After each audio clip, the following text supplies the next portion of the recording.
सपना के पिता एक गरीब किसान थे। माँ पिता खेत में काम करते तो पीछे से सपना गांव के बच्चों के साथ हॉकी खेलती। एक दिन शाम को, सारा दिन खेलती रहती है, ये नहीं कि छोटे भाई को संभाले।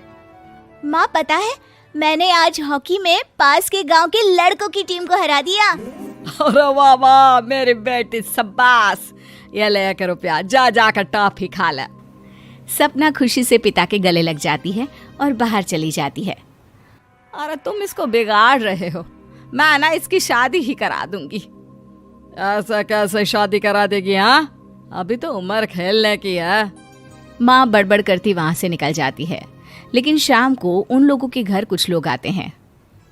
अरे राम सुखिया, जरा ये तो बतलाओ, सपना के बारे में क्या सोचा है? अरे क्या सोचना है मास्टर जी, पढ़ रही है, जितना पढ़ सकती है पढ़े, फिर शादी करवा देंगे, कोई अच्छा सा गांव का ही लड़का देख लेंगे। अरे तुम तो उसके पिता हो, तुमको कुछ नहीं पता? माँ घबरा जाती है। अरे का मास्टर जी, का पता नहीं, का हो गया? हम तो इनसे पहले ही बोल रहे थे कि लड़की की जात है, संभाल लो। अरे भाभी जी, आप भी ना कभी अच्छा भी सोच लिया करो।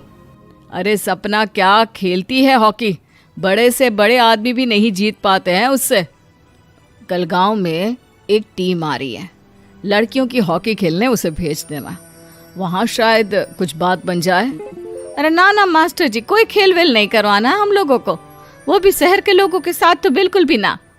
शहर के लोगों को ना कोई भरोसा नहीं होता मास्टर जी। अरे कैसी बात कर रही हो सपना की माँ, बुरा आदमी तो हर जगह मिल जाएगा, उसके लिए शहर का और गांव का। हाँ मास्टर जी, हम लोग तैयार हैं, कल आ जाएगी सपना वक्त से। माँ के लाख मना करने पर भी पिता सपना को हॉकी टीम के लिए भेज देते हैं। शाम को सपना वापस आती है, लेकिन लटके मुंह से। और क्या हो गया, मार खाई हो का? कौन मारेगा हमें? कोई मार वार खाकर नहीं आए। अरे फिर शकल पर 12 क्यों बजे है, बताओगी? देखो माँ, आप समझोगी नहीं, बताकर फायदा क्या है? अरे बिटिया रानी, हम तो समझेंगे ना, हमें ही बता दे। सपना पापा के गले लग जाती है। पापा, मैं ना सिलेक्ट हो गई हूँ भारत की हॉकी टीम में खेलने के लिए। अरे वाह, ये तो बहुत ही खुशी की बात है मेरे बच्चे। फिर मेरी गुड़िया काहे परेशान है? पापा, मुझे दिल्ली जाना पड़ेगा आगे की प्रैक्टिस के लिए। माँ जो सारी बात सुन रही होती है, जोर से चिल्लाती है। एक पैसा नहीं है मेरे पास, समझे? कुछ नहीं दूंगी। शादी के लिए लड़का फाइनल भी कर दिया है, कल्ले का बेटा, वो शादी कर लेगा तुमसे। सपना पिता की ओर देखती है। अरे देख सपना, खेलने दिल्ली जाना है तो सिर्फ इसी शर्त पे कि आकर कल्ले से बेटे से चुपचाप शादी कर लेगी, बोल।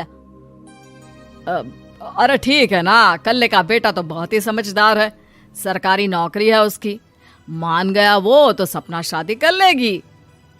सपना भी धीरू, जो कि कल्ले का बेटा था, उसे जानती थी। वो मन ही मन सोचती है कि शादी तो वैसे भी होनी है, लेकिन माँ की ये शर्त मान गई तो जीवन जीने का एक मौका तो जरूर मिलेगा। हाँ, मुझे मंजूर है। हाँ, तो कल मैं उन लोगों को बुला लूं?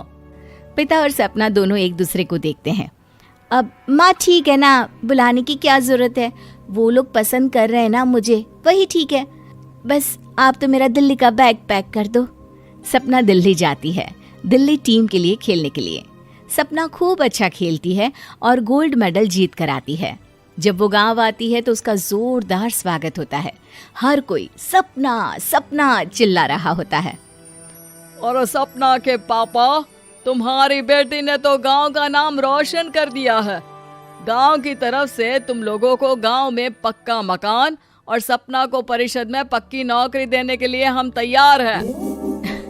अरे वाह वाह, पक्का मकान, ये तो बहुत अच्छी बात है, लेकिन सपना की नौकरी नहीं चाहिए हमें। हाँ, कैसी बात कर रही हो सपना की माँ?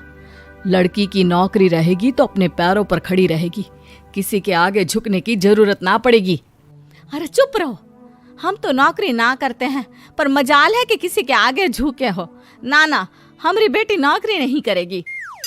पिता लाख समझाते हैं, लेकिन माँ नहीं मानती।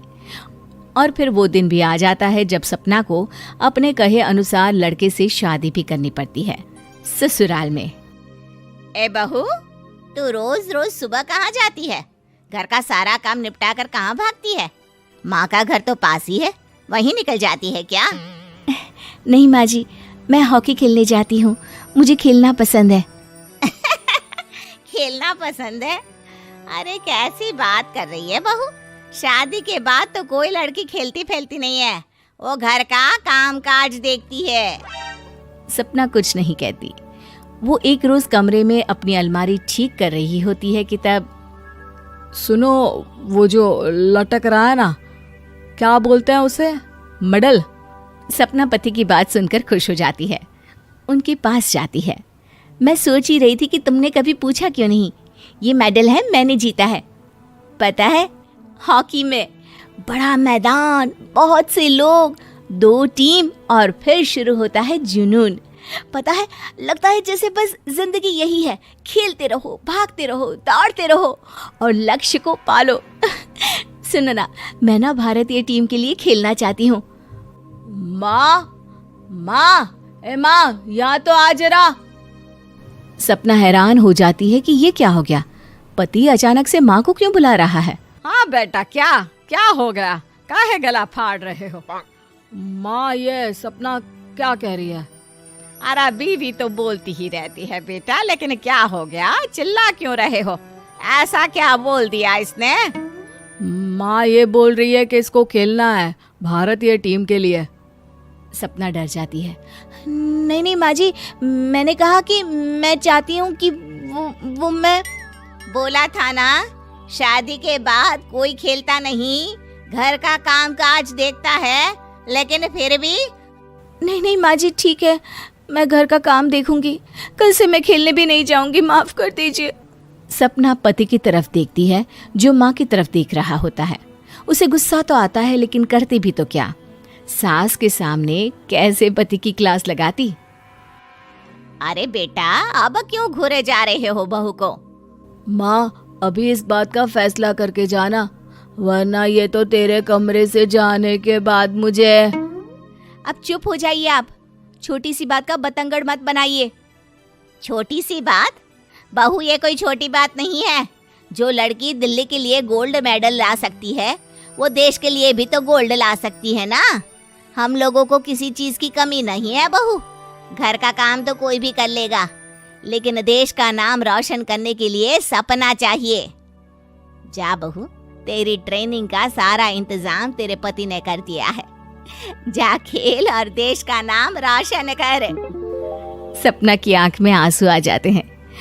वो सोचती है कि बेटियों को मायके के साथ अगर ससुराल में भी सहयोग मिले तो ऐसा कोई काम नहीं जो वो नहीं कर सकती है।